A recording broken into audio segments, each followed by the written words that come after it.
시청자 여러분 안녕하십니까? 뉴스데스크 제주입니다. 초등학생 자녀 2명을 포함한 일가족 3명이 코로나19 확진 판정을 받았습니다. 이들은 이달 초 수도권을 다녀온 것으로 확인됐는데 제주에서 미성년자가 확진된 것은 이번이 처음입니다. 박성동 기자입니다. 수도권발 집단 감염 여파가 사그라들지 않고 있습니다. 코로나19 감염이 확인된 신규 확진자는 지난 5일부터 9일까지 친정 아버지를 만나러 수도권을 다녀온 54번 확진자 A씨와 55번, 56번 확진자 초등학생 자녀 2명입니다. A씨 가족은 9일 제주에 돌아온 뒤 이틀 동안 서귀포시 대정읍에 마트를 들렀고 12일에는 A씨가 전날부터 느낀 인후통으로 혼자 병원을 방문했습니다. 이들은 특별한 외부 활동 없이 대부분 자택에서 머물렀고 모든 동선에서 마스크를 착용했고 접촉자는 비행기 동승객을 포함해 25명으로 확인됐습니다.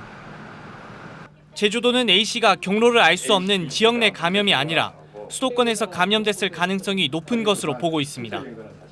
검사를 받게 된 동기가 친정 아버님께서 전수조사 대상이라는 문자를 보낸 걸 보고 바로 이분이 먼저 선제적으로 대응을 하다 보니까 수도권에서의 방문을 통해서 접촉을 통해서 이번에 감염이 됐다라고 해석하는 게 가장 합리적이겠습니다. 초등학생 자녀 가운데 한 명은 13일부터 콧물과 두통 증상이 나타난 것으로 파악됐습니다.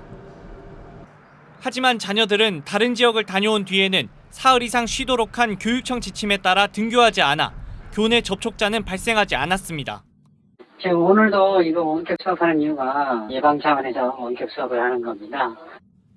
최근 삼방산 온천발 감염에 이어 수도권을 다녀온 주민까지 확진 판정을 받자 해당 지역 주민들은 당혹감을 감추지 못하고 있습니다. 대정에 지금 탄산하고 이렇게 퍼지다 보니까 아예 거리에 사람들이 안 다녀요. 안 다녀서 손님도 진짜 뭐 최악으로 지금 없는 상황이고. 수도권발로 추정되는 감염이 지속되는 가운데 인구 이동이 많아질 수밖에 없는 추석을 앞두고 방역에 비상이 걸렸습니다. MBC 뉴스 박성동입니다. 제주 지역 코로나19 확진자 4명이 퇴원했습니다. 제주도는 광복절 연휴 기간인 지난달 14일부터 사흘 동안 자녀 1명과 함께 수도권을 다녀온 뒤 양성 판정을 받은 JDC 직원 30번째 확진자와 가족인 31번째 확진자가 격리치료 22일 만인 오늘 오후 퇴원했다고 밝혔습니다. 또 서귀포의료원 음압병상에서 치료를 받아온 남원읍 게스트하우스 운영자인 36번째 확진자와 38번째 확진자도 퇴원해 입원 환자는 11명으로 줄었습니다. 코로나19 감염 확산을 막기 위해 한라산 국립공원 대피소가 임시 폐쇄됐습니다. 한라산 국립공원은 오늘부터 다음 달 4일까지 진달래밭과 삼각봉, 윗세오름 대피소와 어리목 쉼터를 임시 폐쇄하고 출입을 금지했습니다. 국립공원은 대피소 공간이 좁아 거리 두기가 어렵고 감염 우려가 제기돼 폐쇄를 결정했다고 설명했는데 지난 5일에는 성남시 377번째 확진자가 한라산을 탐방한 것으로 확인됐습니다. 코로나19 사태가 장기화되면서 항공사들이 직격탄을 맞았는데요. 심각한 경영난으로 무더기 휴직에 이어 정리해고까지 시작되면서 제주에서도 대량 실업 사태가 우려되고 있습니다. 조인호 기자입니다. 더불어민주당 제주도당에 민주노총 노조원들이 찾아왔습니다. 최근 무더기 정리해고를 통보한 이스타항공 사태를 해결하라는 항의 서한을 전달하러 온 것입니다. 노조원들은 이스타항공의 실소유주인 더불어민주당 이상직 의원이 매각 대금을 챙기려고 항공기 운항을 전면 중단하고 인력 감축에만 몰두하는데도 정부와 여당이 묵인한다고 주장했습니다.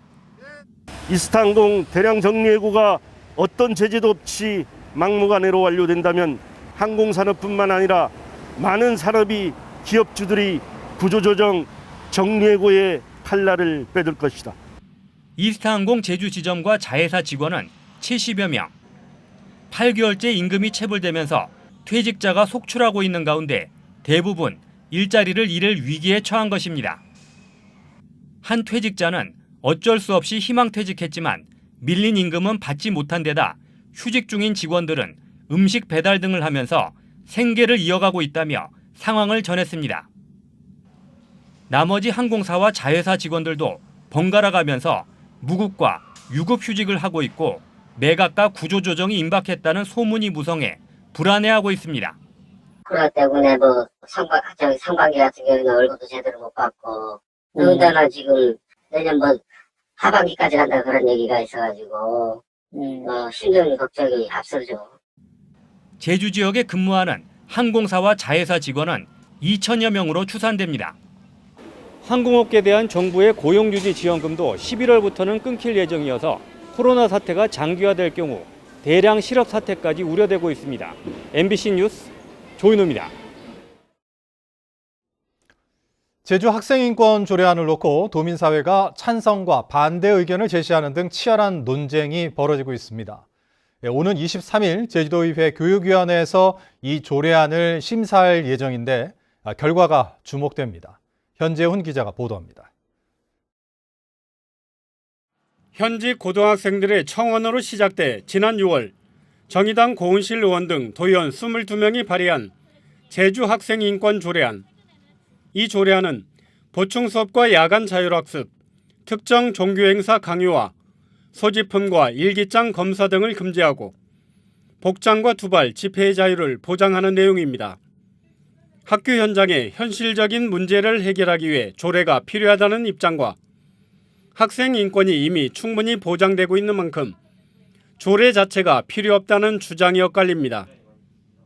학생들의 어떤 소지품 검사라든지 또 뭐 어떤 복장이나 외모에 대한 어떤 규제 같은 게 있습니다. 두발 규제 이런 것들이 아직까지 남아있는 이런 상황이거든요. 너무나도 자유롭기 때문에 두발도 그렇고 너무 자유로운 이 상황에서 과연 더 많은 권리를 주면은 학습권이 어떻게 될까, 학교의 분위기가 어떻게 될까, 저는 그게 너무 우려스럽습니다. 학생 인권 조례가 시행되면 학생이 신청한 인권 침해 사건을 인권옹호관이 조사하게 되는데 교권 침해 우려를 놓고 입장이 엇갈립니다.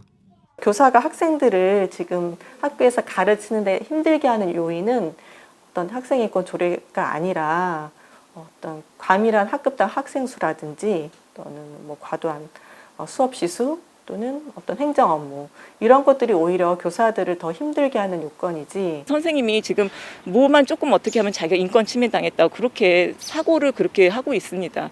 그런 상황에서 정말 애들은요 인권공간이 있으면은 아마 모든 걸 다 신고할 겁니다. 현재 학생인권 조례는 경기도와 충남 등 5개 시도에서 제정됐습니다. 제주도의 교육위원회는 오는 23일 학생인권 조례안을 심사할 예정인데 조례 제정 반대 청원도 함께 처리할 예정이어서 심의 결과가 주목됩니다. MBC 뉴스 현재훈입니다.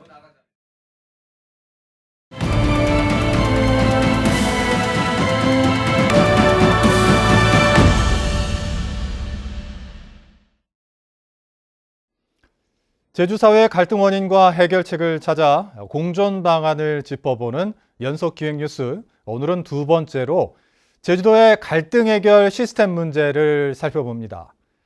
제주도는 최근 여러 개발 사업을 놓고 갈등이 심해지면서 행정소송이 증가하는 등 사회 비용 지출도 커지고 있는데요. 갈등 해결 시스템이 마련되지 못해 적절한 치유 시기를 놓치고 있다는 지적이 나오고 있습니다. 박주연 기자가 보도합니다.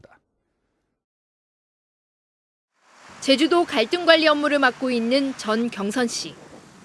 한라산 국립공원 확대 지정을 놓고 찬반으로 나뉜 주민 의견을 듣기 위해 나섰습니다. 갈등 사안 조사에서부터 갈등 관리 종합계획 수립까지 업무를 도맡아 하다 보니 부담이 적지 않은 게 사실. 최근 들어 갈등 현안은 크게 늘어나는데 사안별로 주민들을 만나 의견을 듣기가 어려운 데다 보통 2년을 주기로 이루어지는 인사이동에 오랜 기간 갈등 현장의 주민과 소통하기도 사실상 어렵습니다. 갈등 이해 당사자분들께서는 내가 했던 얘기를 왜 또 어차피 또 바뀔 거 뭐 이런 식의 그런 의견들을 많이 주시긴 해요. 그러면서 예민한 분들이나 이런 분들은 이제 마음의 문을 차단하기도 하고 그렇게 하게 되면 행정에서 더 접근하기가 어렵죠. 이러다 보니 갈등을 해소할 수 있는 골든타임을 놓쳐 출구를 찾지 못한 갈등은 행정 소송으로 이어져 지난 2년 새 소송건은 20% 가까이 늘었습니다. 이에 따른 사회적 비용 손실도 클 수밖에 없습니다. 이렇게 갈등으로 인한 사회적 비용 지출을 줄이기 위해 서울시가 지난 2012년 도입한 갈등 해결 시스템은 눈여겨볼 만합니다.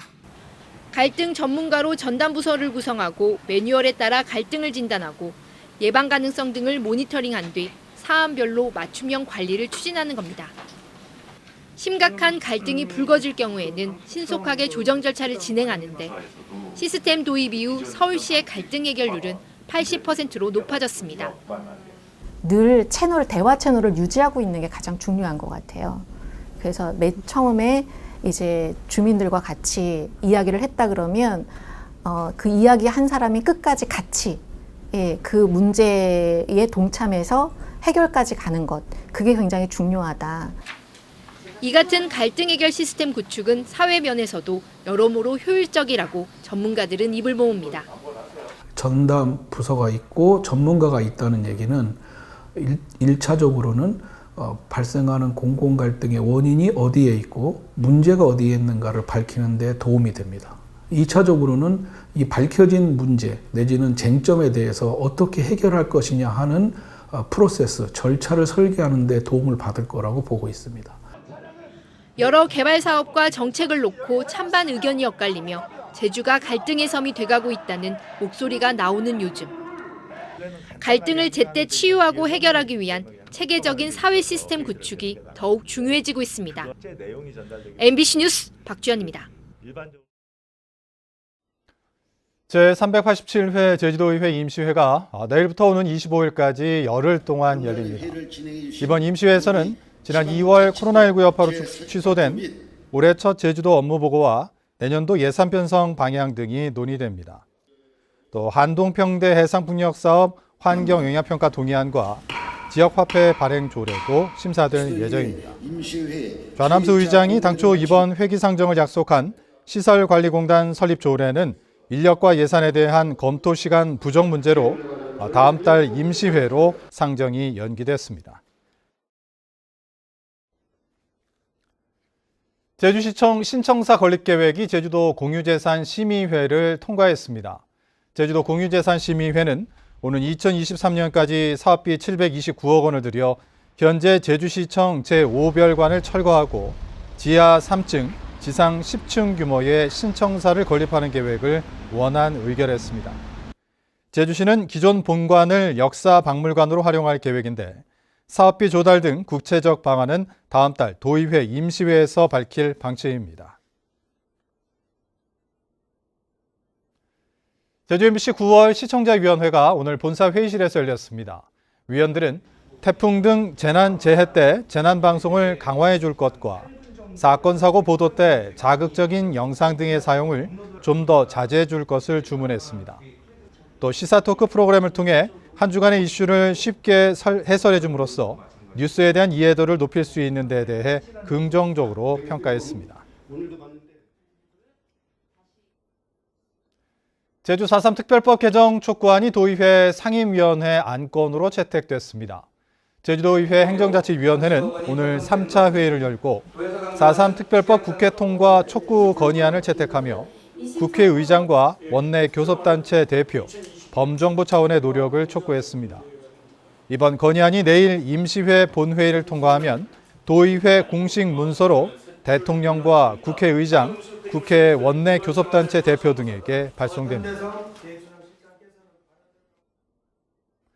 제주 4.3 특별법 개정안에 대한 정부의 난색 표명에 4.3 단체들이 반발하고 나섰습니다. 이상으로 뉴스데스크 제주를 마칩니다. 시청해주신 여러분 고맙습니다.